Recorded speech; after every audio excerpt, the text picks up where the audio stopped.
experienced those moments where time seems to slow down and the air around you suddenly feels heavier.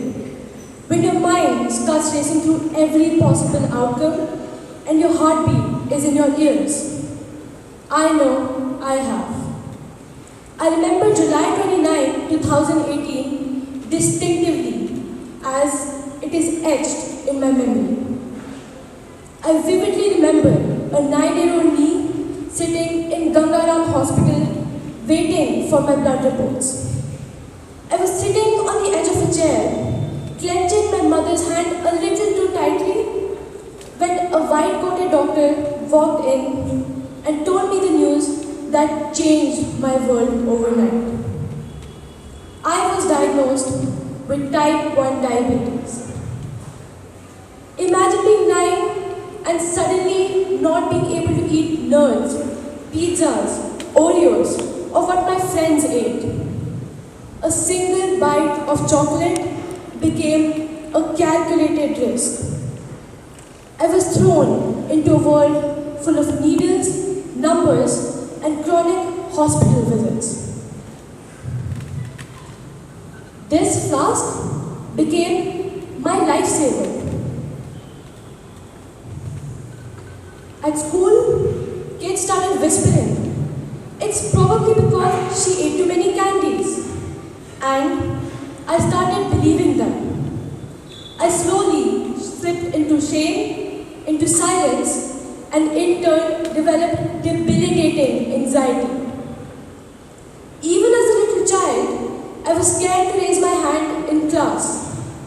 And now, that fear had an additional head.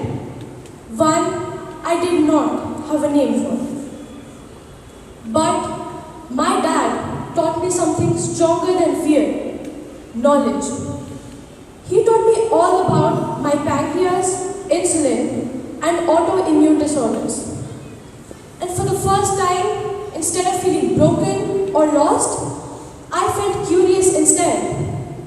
It seemed like diabetes strangely was pulling me towards medicine and taught me that knowledge is power.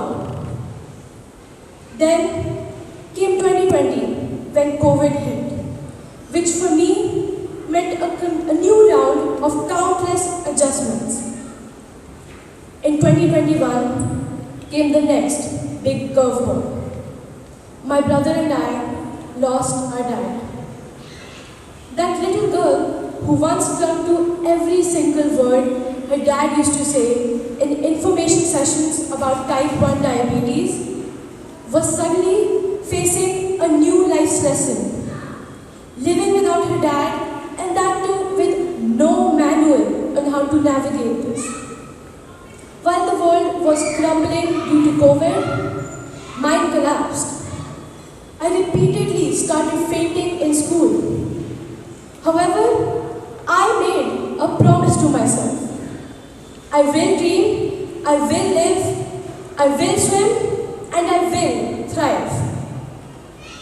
I decided to rebuild my version of myself. In this uphill climb came a school trip that became my personal story arc. This trip was just 2 months after I had joined a brand new school and I really wanted to go with my friends. However, what I wanted was very different from what my mom wanted.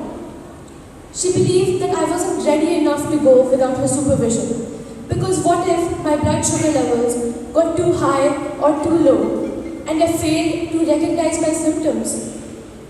After all, the haunting memory of my level dropping to 30, me nearly being unconscious, while a teacher in my previous school insists that I finish my classwork first, was still a little too recent for her to let me go on the school trip without her supervision in a completely new environment.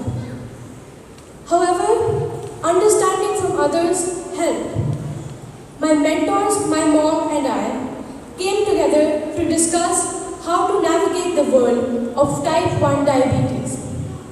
This 4-day trip of me managing my symptoms mostly on my own with minimal assistance from others became a game changer for me. My father's gift for me, the power of knowledge, made this possible. And with this came something way deeper, clarity. This clarity was the realization that I was fascinated by the human mind. Why did I feel this way? Why was I so afraid to speak up even as a little child? Why did anxiety feel like an invisible chain around my throat? No one was giving me the right answers. So I decided I'll find the right answers myself. A crush on psychology bloomed into an adulation of psychiatry, where the mind meets medicine. And today, I'm not just a girl with type 1 diabetes, I'm someone who rose. I am a dreamer and a future psychiatrist. And this is my story.